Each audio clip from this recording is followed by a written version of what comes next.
Prime Minister Dr. Andrew Holness last night of the doubling of the minimum wage if the JLP forms the next government. The Micro, Small and Medium-Sized Enterprise Alliance is warning that it could lead to job losses and will result in financial hardship for many small businesses. On the other hand, economist Keenan Faulkner says there is no evidence to suggest that adjustments to the minimum wage have led to higher unemployment and inflation over the period. He says the increase must be supported by productivity gains and measures to control cost of living if it is to have a lasting benefit, or it's to have lasting benefits. Now, the Prime Minister made the announcement at a mass rally on Old Harbour Road in St. Catherine last night. Details in this report. Old Harbour Square, St. Catherine. JLP supporters would hear from their party leader a final time in a setting like this before political campaigning stops 24 hours before the September 3 election. For Prime Minister and JLP leader Dr. Andrew Holness, this crowd is halfway through and Sam Sharp Square put together. And while his address to party supporters focused on the JLP's achievements, he made this promise if the party gets a third term, the doubling of the minimum wage. We will double the minimum wage from $16,000, what we have carried it to now, having almost tripled it, to $32,000. A promise too on housing. If you buy your first house, and let's say 5 years after, you outgrow it, you have a family and you have children, they need another room. What we are saying to you is that you must sell that house back to the NHD and we will give you access to a second benefit from the NHD so that you can upgrade the house that you bought before.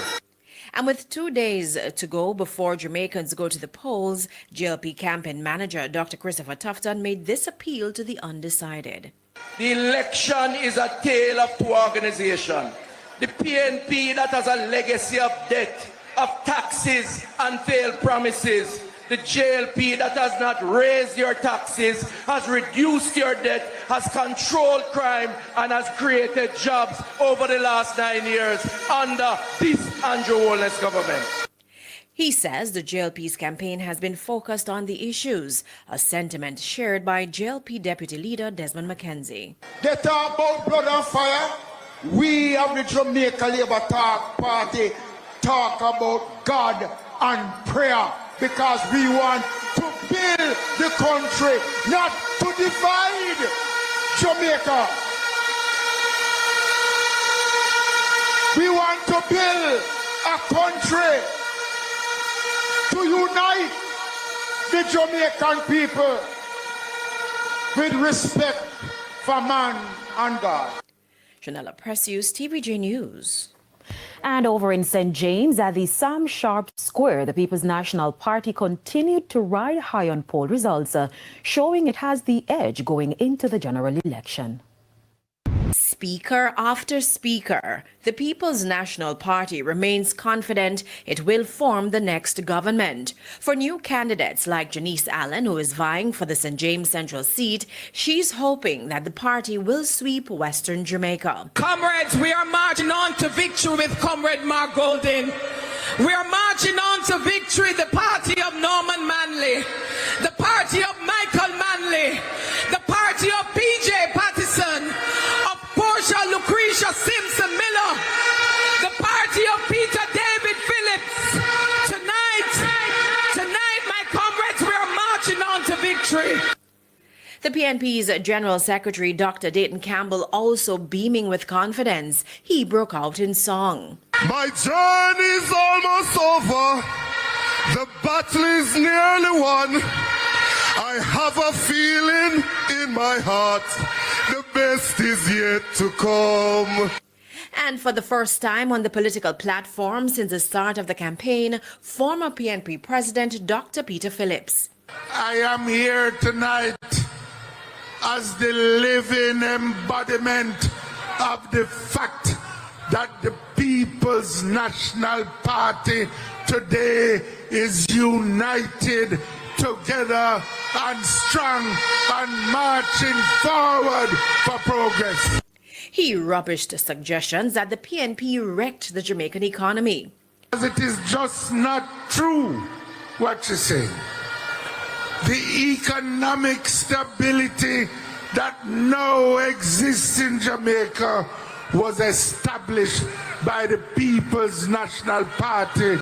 Dr. Phillips also threw his support behind the PNP's $3.5 million income tax threshold plan. I am here tonight because the 3.5 million tax threshold that the PNP is going to put in place will help ordinary Jamaicans benefit more from the economy of this country so that it don't just benefit a few people.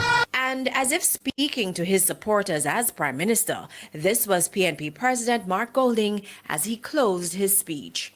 It is with great humility and a great sense of purpose that I put myself forward to become the next Prime Minister of Jamaica.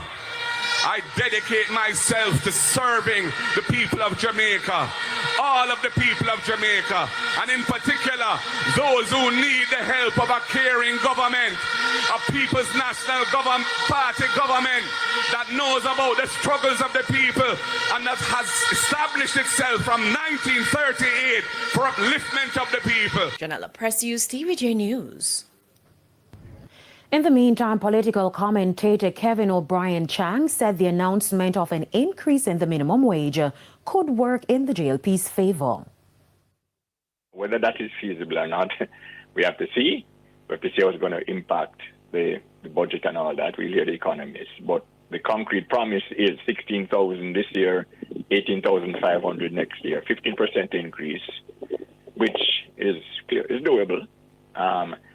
And you got to wonder about the impact on voters. Don Anderson said when he interviewed last week about why the PNP surged, he said the 3.5 million threshold that was announced by Mark Golding, that affects 110,000 people. Meanwhile, political commentator Lloyd B. Smith says the difference in the two campaigns lie in the PNP's ground game, while the JLP has the advantage in airwaves and media reach. I don't necessarily think it will have a tremendous effect in time to have any real, effect on the election day. And I tell you why. Because what Mr. Holness has announced, which he says will be phased, I always have a problem when politicians talk about phased, because phase could take you maybe to the next century.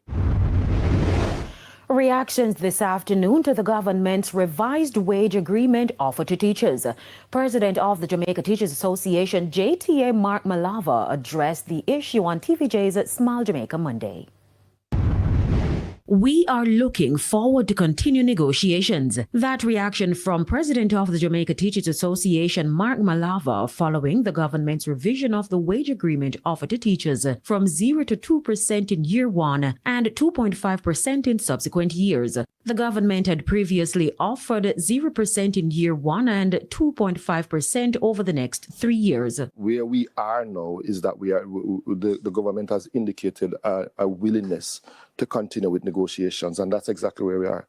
We are looking forward to continue to negotiate. There are internal processes within the JTA that with different committees. For example, there's the Salaries and Conditions of Service Committee. The matter has to go to the Salaries and Conditions of Service Committee for deliberations, and then we give a formal response to the government. Mr. Malava said despite the long delay, the JTA is optimistic. We have had a total of about 5 meetings with the Ministry of Finance to advance negotiations, and this is where we are. Yep. What I would say though is that we have been pressing the ministry for negotiations and pressing the ministry to improve the offer, and we are where we are. Yep. So the zero is off the table, and it's a start. The JTA president, however, laments the lack of investments into teachers. Over 95% of our teachers are either between satisfactory and exemplary. And if you take off the satisfactory, 85% of them are at between strong and exemplary in terms of the appraisal. Our teachers are doing remarkably well. And what I can also say to you is that the data, when you compare it with Caribbean counterparts, the Caribbean counterparts don't match up. Our teachers are the lowest paid, are amongst the lowest paid in the Caribbean. And guess who are amongst the highest paid? I'll leave that for you to ponder. Politicians. In the meantime, Mr. Malava is reminding teachers as they prepare for the new school year that the JTA is working for them. I want to just remind our teachers that their value is important to the lives of the students that they work with, and I want them to stay energized. I want them to take care of themselves, plan your lessons properly and effectively, and step forward with enthusiasm. Rest assured that the JTA is looking out for their best interests, and will continue to press the government for an improved offer.